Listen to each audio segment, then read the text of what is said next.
పహల్గామ్ ఉగ్రదాడి నేపథ్యంలో భారత్ పాక్ మధ్య ఉద్రిక్తతలు అంతకంతకు పెరుగుతున్నాయి. ఈ నేపథ్యంలో పాక్ గగనతలాన్ని వినియోగించుకునేందుకు పాశ్చాత్య దేశాల ఎయిర్లైన్ సంస్థలు వెనుకడుగు వేస్తున్నాయి. పాక్ గగనతలం తమకొద్దని నిరాకరిస్తున్నాయి. దీంతో పాకిస్తాన్ ఆదాయానికి భారీగా గండిపడే అవకాశాలు కనిపిస్తున్నాయి.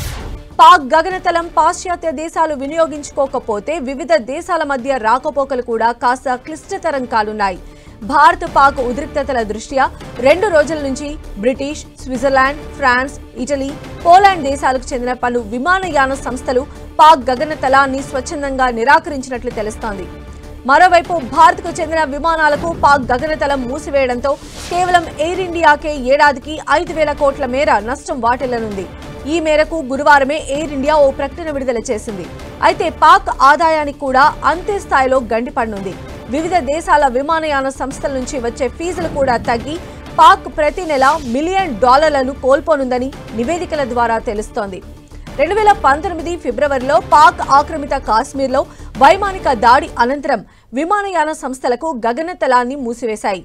దీంతో 5 నెలల్లోనే పాకిస్తాన్ $100 మిలియన్ కోల్పోయినట్లు అప్పట్లో నివేదికలు వెల్లడించాయి. మరోవైపు భారత్ పాక్ ఇప్పటికే విమానయాన సర్వీసులకు పరస్పరం గగనతలాలను మూసివేసుకున్నాయి. అంతేకాకుండా కరాచీ, లాహోర్ నగరాల గగనతలాన్ని తాత్కాలికంగా మూసివేస్తున్నట్లు పాక్ ప్రకటించింది.